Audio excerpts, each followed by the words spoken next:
And of course, there is the master narrative from the drug companies, such as this one from a 1954 edition of the American Journal of Psychiatry. This advertisement is for methadone, which is known on the street as speed. We see the male psychiatrist handing a prescription to a happy-looking woman, and the text reads, methadone, creating the right attitude. Optimism and cooperation are encouraged by methadone. Subtle improvement in mood and outlook follows oral administration. This helps carry depressed patients through their troubles toward normal adjustment.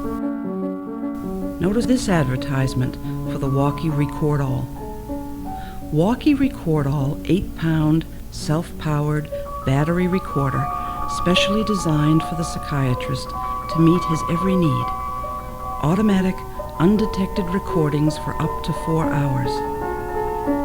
See the patient on the psychiatrist's analytic couch with the Walkie Record-All strategically planted to capture the patient's every utterance while the psychiatrist leaves the room. And they told us we were paranoid when we said the room was bugged. The master narrative is not the whole story. Feel the tension inside yourself as we see these images. Here is a display from a psychiatric museum. It shows some heavy leather bludgeons and some psychiatric drugs.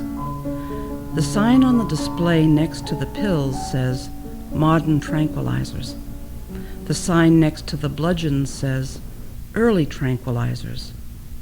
Handmade clubs were used to quiet patients at St. Joseph's Hospital as recently as 1950. Don't you just want to scream? If this was our museum, do you think we would say that the bludgeons were used to quiet patients? Another example. In many psychiatric museums, I find displays of handmade keys fashioned by patients out of any materials they could find. The implication, of course, is that mental patients are dangerous and try to escape. There is no mention of what it means to be deprived of liberty and rights and to yearn for freedom. Most psychiatric museums have displays of various weapons that were made or stolen by patients. For instance, here is an ice pick that was taken away from a patient at the state hospital in Winnebago. The implication, of course, is that mental patients are dangerous. Here is another set of ice picks used by psychiatrists to perform prefrontal lobotomies. Can you feel the knot in your throat when the master narrative says that an ice pick in the hands of a mental patient is a weapon, but an ice pick in the hands of a psychiatrist is treatment? I am suggesting to you that we need to loosen that knot in our throat. We need to loosen the knots that keep us bound to the master narrative. We need to loosen the knot and let our voices be heard. And that's what the Consumer Survivor Ex-Patient movement is all about. It's about loosening the knot in our throats and letting our voices be heard. Whether marching in the streets of Boston or marching in the streets of Holland, whether taking over Governor Brown's office in California for 30 days, or telling our story directly to the press, whether working to help write the Surgeon General's first report on mental health, or joining with other disability groups to exercise our rights as citizens of the United States of America.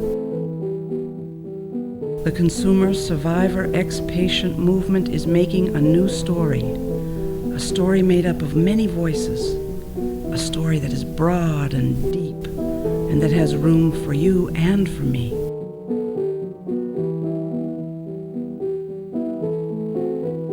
In closing, I want to leave you with one final image. It's a sculpture made by Carl Gensel, a man diagnosed with mental illness and institutionalized for most of his life.